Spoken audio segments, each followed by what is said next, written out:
aad baan waxaan ugu faraxsanahay markii ugu horreysay aan imid magaalada Kismaayo inaan u imid in aan ka qayb qaato faafinta dacwada islaamka waxaan ku faraxsanahay in Kismaayo aan u imid oo aan u iman dana qaasi ah ehel aan u iman laakiin u imid in aan kelimada ilaahay la ilaaha illa allah kor u qaadadeeda anigu magacaygu waxa la yiraahdaa Maxamuud Cabdi Ahmed waxaan ahay ninkii aasaasay idaacadda Quraanka Kariimka Al-Hikma idaacadda waxa la aasaasay 1 Juun 2006 markii ugu horreysay waxaan ka hirgelinay magaalada Kalkacyo maanta waxaan rabaa wax yar أولاً السلام عليكم ورحمة الله وبركاته بعد تحية إلهي باكم هاتسن إلهي جي نقول كل مكان كان شرف طبعا ما توحن افتتاحنا إذا عد قرآن الكريم كأه أيام ما افتتاحنا أو فرينا مجال كسمايو إذا عد أصو سيدا وراك يقول لي وشيء إذا حدي كفرنا مجال كسمايو قريب كم iyaduna diinta islaamka inay faafiso iyo dacwada iyo reebida xumaanta iyo wanaagga oo la amro ka shaqayn doonto insha Allah ta'ala mas'uuliyadeedana ay noqon doonaan muassasatul umma oo muasso loo aasaasay dacwada boorkeeda halkaas ku qoran yahay muassasada waxay ka shaqaynaysaa dacwada si guud maamulka Jubbaland intuu gaadho laakiin waxa lagu aasaasay oo laga dhisay oo xarunteeda ay tahay magaalada Kismaayo muassasada waxaan rajaynaynaa insha Allah ta'ala inay baahida diimeed ee jirta inay daboosho wixii macnaha daaqadeeda iyo karitaankeeda muassasada waxay dhisan tahay ilaa 8 bilood waxyaalaha ay u sacaynaysay bay ka mid tahay idaacaddu waxay ka mid ahayd waxyaalaha muassasadu inay qabato oo ay keento ay ka mid ahayd maanta oo ogtihiin wasaa'ilul islaamka waxa weeye waa seef laba afloo dhanka xunna waa loo adeegsadaa dhanka fiicanna waa loo adeegsadaa maanta inaan inaguna kaga faa'iideysano dhankeeda fiican ee wanaagga inaan uga faa'iideysano oo aan dadkeena diinta ku gaarsiino oo waxa aan rabno ee wanaagga ee khayr ah aan ka faafino musaalaxaadka dadka qabiilada istirsan iyo heshiisiintooda iyo waxa macruufka xumaanta magaalada ku soo korodha oo laga hadlo ilaahay baa mahad iska leh subxaanahu wa ta'ala dhamaanteed waxaa maanta muhiim ah inaan u ducayno una mahad celinno walaalka naga saaciday baahi diineed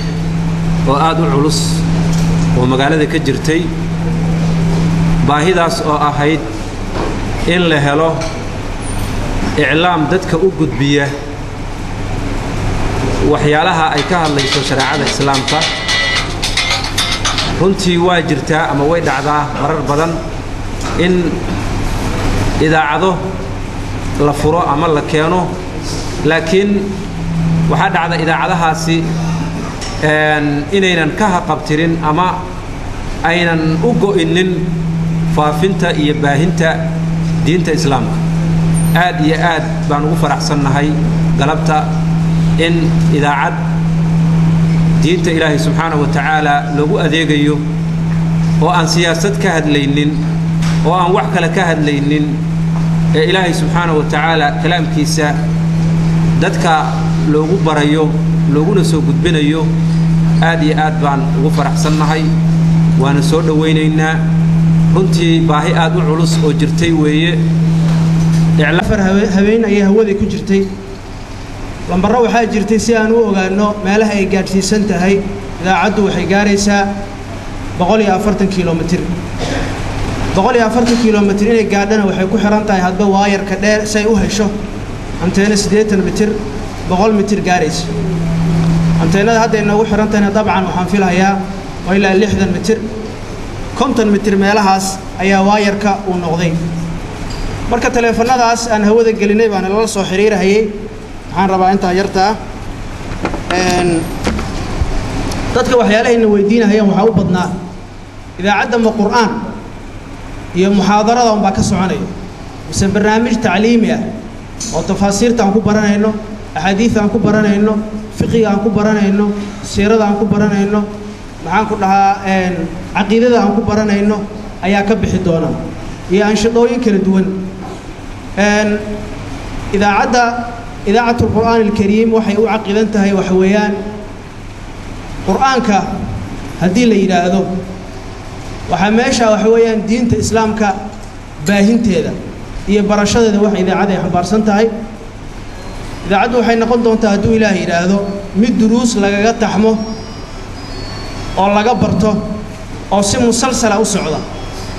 hadday ahaan lahayd kow tafsiirka oo idaacaddu ay soo dayn doonto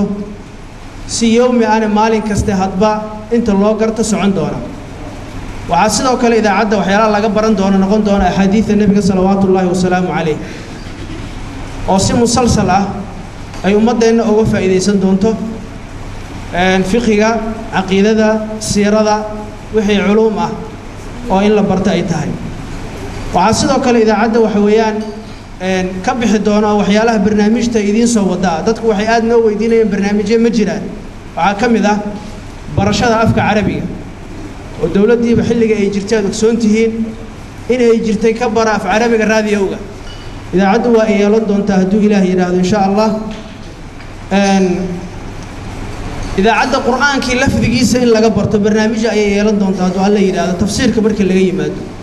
oo bulshadeenna waxa weeyaan qayb badan oo ka mid ah oo aanan haleelin ama aanan aadin madaaristii qur'aanka lagu baranayay ay ka baran doonaan